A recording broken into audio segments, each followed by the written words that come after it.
Alright, YouTube, to make a really good quality steak fajitas or tacos, you need the fajita mix in oil and Goya. And then you need the steak cooked in Old El Paso.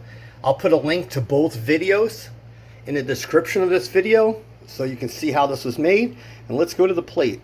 Alright, so to make this YouTube, let's just put some steak down and we'll go with it. Alright, so YouTube, we got our Old El Paso steak down there. I'll link the video on how to make that. Here's the fajita mix.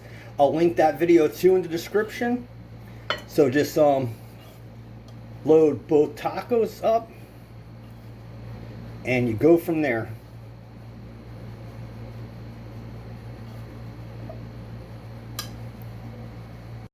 Alright, so take that sauce, that salsa, pour that on there, and then you want to take a rustic cheese and just top it, and that's how you could have these